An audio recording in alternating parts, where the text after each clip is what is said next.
उधर हरियाणा के MBBS students की जारी हड़ताल के बीच बड़ी खबर आ रही है कि कल निकल सकता है इसका समाधान। मेडिकल स्टूडेंट प्रतिनिधियों और हरियाणा सरकार के आला अधिकारियों के बीच इसी मुद्दे पर कल फिर से बैठक हो सकती है। बता दें कि अभी मेडिकल स्टूडेंट के साथ सरकार की बातचीत बंद नहीं हुई है और साथ ही मुख्यमंत्री मनोहर लाल ने भी संकेत दिए कि कल तक निकल सकता है इसका समाधान। एक सवाल सर स्टूडेंट्स को लेकर है। कल एक बैठक हुई, एक कदम आगे बढ़ा, कुछ स्टूडेंट्स के रिप्रेजेंटेटिव आए।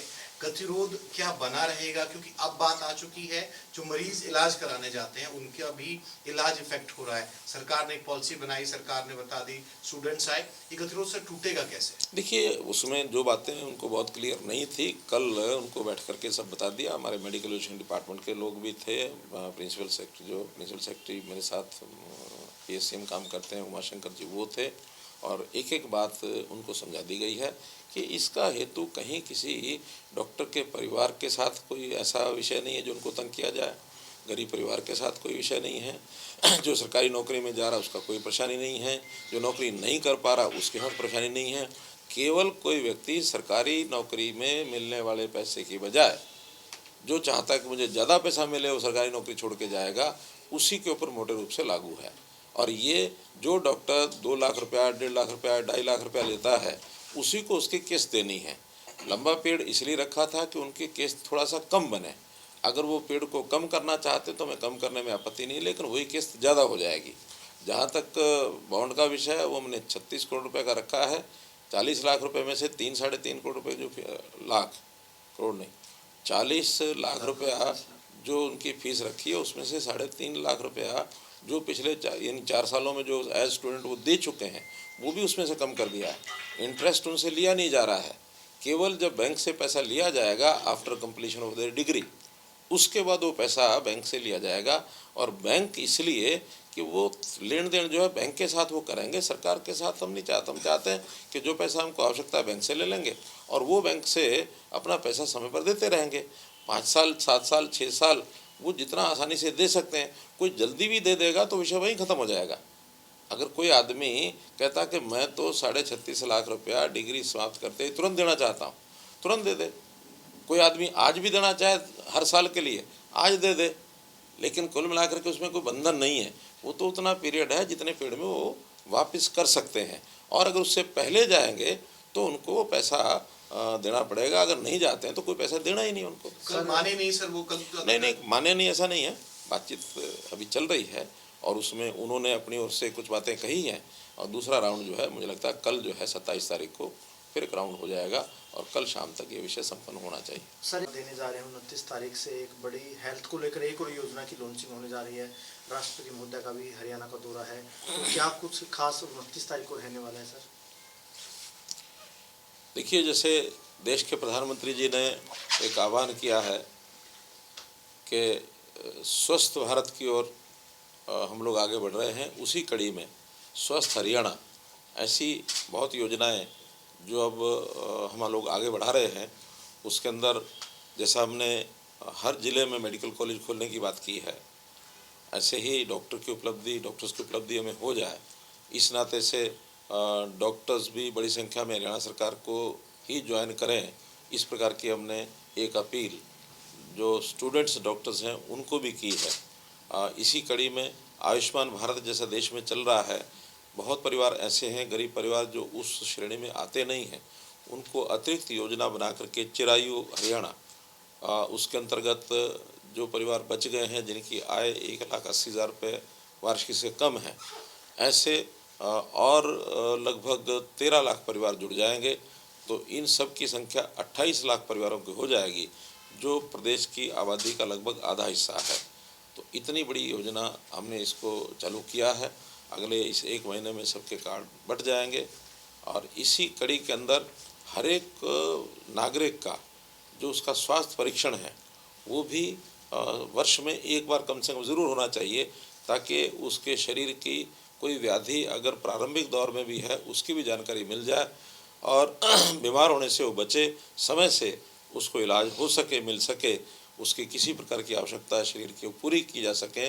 तो इस स्वास्थ्य सर्वेक्षण का कार्यक्रम 29 तारीख को सौभाग्य से अपने देश की राष्ट्रपति महोदया वो कुरुक्षेत्र में आ रही हैं, उसी दिन वो लॉन्च की जाएगी। अपने आप में ये भी हरियाणा में एक यूनिक कार्यक्रम होगा जो देश भर में किसी और प्रांत ने भी नहीं अपनाया है। हम इसको पहले चरण में जो बीपीएल के लोग हैं 1,80,000 रुपये वार्षिक तक, उन पर उनका एक प्रकार से परीक्षण किया जाएगा। अगले चरण में इसको यूनिवर्सल बना करके बाकी जो नागरिक हैं उनका भी परीक्षण का ये कार्यक्रम चालू करेंगे। यानी सर प्री फेज बजट को वाइज लेकर एक सवाल है, प्री बजट को लेकर सवाल है कि आर्थिक पैकेज की मांग की है कि 14 जिले जिस तरह से आते हैं और एक ज्योग्राफिकल कंडीशन के लिहाज से हरियाणा को और ज़्यादा सपोर्ट करने की ज़रूरत है। क्या कुछ उम्मीद करते हैं और भी कोई ऐसे प्रोजेक्ट्स आपने रखे होंगे प्री बजट बैठक में? देखिए, हर वर्ष की भांति इस बार ये प्री बजट हुई है और मैं देश की जो हमारी वित्त मंत्री हैं मैडम निर्मला सीतारमण जी, उनको बधाई देता हूँ कि इस परंपरा को वो बाकायदा चालू रखे हुए हैं और बजट से पूर्व सभी जो वित्त मंत्री हैं उनसे बुला करके और परामर्श किया जाता है। अभी कल ही हमारी वो मीटिंग हुई है और बहुत विस्तार से सभी प्रदेशों ने अपनी बातें रखी हैं। हमने जो कुछ बिंदु हरियाणा की ओर से रखे हैं, पहले तो हमने ये बताया है कि अभी तक फोकस जो हर एक प्रांत का ईज़ ऑफ डूइंग बिजनेस की ओर करता था, उसमें हमने अपना एक स्थान प्राप्त किया है। देश के जो सर्वोच्च स्थान प्राप्त करने वाले 3 प्रांत हैं उसमें हमारा स्थान आया हुआ है। हम उसके बाद उसके साथ साथ ईज़ ऑफ लिविंग इस ओर भी बढ़ रहे हैं ताकि नागरिक का जो जीवन है वो सुलभ कैसे बने और उसको किसी प्रकार की कठिनाई ना आए, तो इस ओर बढ़ रहे हैं। उस पर भी हमको बहुत सी योजनाएं काम कर रहे हैं, बहुत सा सिस्टम को खड़ा करना है। तो ऐसे विषयों को लेकर के हमारा जो विकास का काम है ये तेज़ बने, हमारी व्यवस्थाएं अच्छी बने, हमने विषय जो रखे हैं। हालांकि हमारी आर्थिक स्थिति बाकी प्रदेशों से काफ़ी अच्छी है, फिर भी आखिर जब आगे बढ़ेंगे तो उतनी अच्छी होने के बाद भी कहीं ना कहीं जो डेफिसिट बना रहता है उसको पूर्ति करने के लिए हमने सबसे पहले तो ये कहा है कि 3 समर्पित कोष हम लोग बनाएंगे और देश भर में बनाने चाहिए, जिसके अंदर क्लाइमेट और सस्टेनेबल डेवलपमेंट फंड एक, दूसरा है रिसर्च एंड इनोवेशन विद्यार्थियों के लिए, शिक्षा जगत के लिए दूसरा ये भी ज़रूरी है, और तीसरा वेंचर कैपिटल फंड अर्थात उद्यम पूंजी, इसका एक कोष बनाया जाए ताकि उस कोष में से जब भी जिस प्रांत को आवश्यकता हो उसमें से वो दिया जा सके। हालांकि इसके अंतर्गत पिछले वर्ष जो 1 लाख करोड़ रुपए की पूंजी का प्रावधान किया गया था उसमें 50 साल के लिए उसको विदाउट इंटरेस्ट देने की बात कही थी। हमको भी 874 करोड़ रुपये उसमें मिला था। हमने उसमें जो हमारा हरियाणा ऑर्बिटल रेल कॉरिडोर है उसके अंदर उसको निवेश किया है। इस पर भी हमने कहा कि इसको राशि को बढ़ाया जाए और इस योजना को आगे चालू रखा जाए। तो इस प्रकार के महत्वपूर्ण 3 विषय हमने कहे हैं। एक विषय पिछली बार भी रखा था, उसको मैंने फिर दोहराया है कि हमारी जो CPSUs हैं केंद्र की ओर से जो खुली हुई थी CPSUs, उसमें बहुत सी ऐसी हैं जो किन्हीं कारणों से असफल हुई हैं, लेकिन उनकी ज़मीनें जगह जगह अन्य प्रदेशों में हैं। उन प्रदेशों को यदि एक निश्चित राशि लेकर के उसको स्थानांतरित कर दिया जाए तो प्रदेशों में उन ज़मीनों को उपयोग हो सकता है। जैसे हमारे यहाँ HMT का एक प्रोजेक्ट था, वो बंद हो गया, उसमें से कुछ ज़मीन तो हमने ली है, लेकिन और जो ज़मीन बची हुई है उसकी मैंने डिमांड की है। ऐसे ही गुरुग्राम में जो दवाइयों की कंपनी, क्या नाम है उसका, नहीं, दवाइयों की कंपनी, बहुत केंद्र की बहुत मशहूर कंपनी वो थी और उसको बंद कर दिया गया है। उसकी भी एक 50 एकड़ के लगभग ज़मीन है, हमने उसकी भी डिमांड की है। HIL हिंदुस्तान इंसेक्टिसाइड लिमिटेड, उसकी ज़मीन है, वो मैंने डिमांड की है।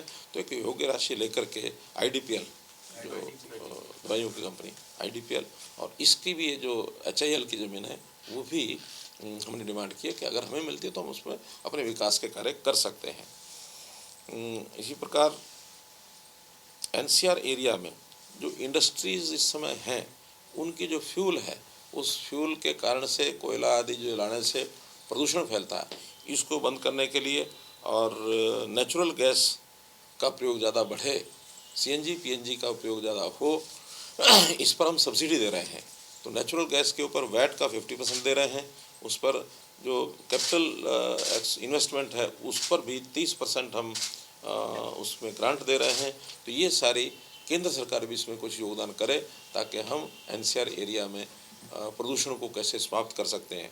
CNG PNG की जहाँ सप्लाई है नहीं है अभी, वहाँ CNG PNG की सप्लाई ज़्यादा से ज़्यादा हो जाए ताकि हम इंडस्ट्री में इस प्रदूषण को समाप्त कर सकते हैं और रोक सकते हैं।